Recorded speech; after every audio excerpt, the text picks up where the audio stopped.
Hello my gang, because yes, you are my gang now. Oh wait, what's happening? Yes, I have transcended my profile picture, let's go. Anyway, what was I talking about? Oh yes. Well, I'm calling you a gang now because, when a big YouTubers call their fanbases somehow like, hello my fellow Chibits, or hello my fellow Isekai man, or hello my fellow sister fisters, I don't know. But I have been saying see ya later gang in my outros before, but now this is official. Today though, I am here to present you the biggest disappointing shit show of the season, Fena the Pirate Princess. When I finished watching it, my first thought was, shit, this is the most disappointing show I've seen this year. But then I was like, oh wait, Wonder Egg and Promised Neverland exist, so I was like, yeah, this is only the most disappointing shit show of the season or whatever I guess. When I say that this show was a disappointment, I am referring to I have some sorts of expectations for this show that get crushed later on type of feeling.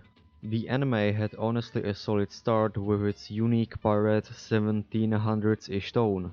It started off with this sorta cool battle on a burning ship that then cuts back into the present time. Overall, the first episode had this really fun start, almost a Disney vibe when Disney was doing 2D stuff back in the day, and it just felt like a really engaging show for me at the beginning, and it was a pirate anime on top of that, which you don't really get that many. I would love to get more anime like this, with pure pirate elements in them, as well as anime with mafia elements as well, hence why I love anime like Bakano or 91 Days, which to me nailed this tone perfectly and they were just great shows in general. But why did this show really went downhill after a while? There are a bunch of things at the start or more so in the middle of the anime that started to bother me more and more as the series went on. It had this pretty annoying and really forced shoujo-ish romance that I wasn't really a fond of. Not that I'm some kind of romance hater, but in this one it definitely could have been done better. Not just the romance of the two main characters, but also in the backstories as such.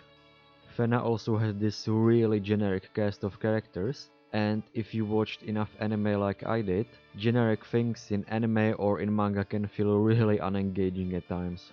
There are a lot of anime that have unique aspects to them that can be used as a huge selling point, and for a fact, a lot of new upcoming anime are getting more and more generic as the time goes on, and it's just tiring watching an anime and being like, oh, this anime is like this and that combined together. The dialogue in the show can feel janky for most of it, and aside from that pirate aspect, it's really just your average anime you get every season in and out, like on a running sushi. The pirate aspect is the only selling point to this show, until you see this, and this, and this. Yeah. I don't really know how to put this lightly, but if you make an anime and you destroy its only good selling point later on, then there is a big problem. It being historically inaccurate messes up so much more than you think it would. There can be a different levels of historical inaccuracies, of course. For instance, I remember that someone was complaining that in Indiana Jones, although it might have been some other movie, feel free to tell me in the comments below if I'm correct or if I'm just saying some crap right now, but I remember there was someone shooting from a gun that was actually invented later than the time frame the story takes in or something, and that would be in fact a historical inaccuracy. But there is a difference between having guns from, let's say, 2 years from the future and having muskets with telescopes on top of them as some kind of wannabe sniper rifles. How could they, in their day and age, have the technology good enough to set up something like scope?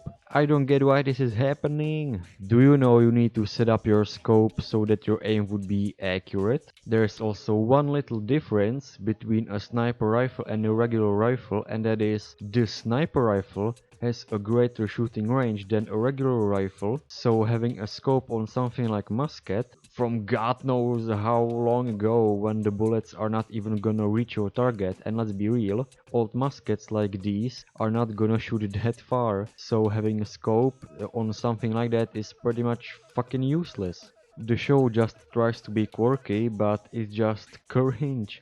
Just take a look at this.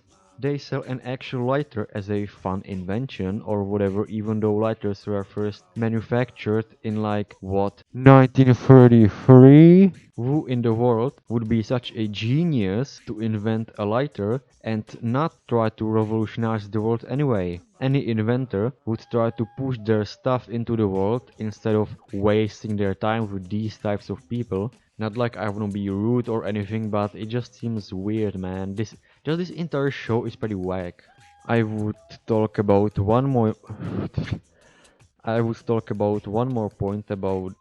I would I would bring up another point to this show, but at this point I don't really even care about it to talk about it anymore.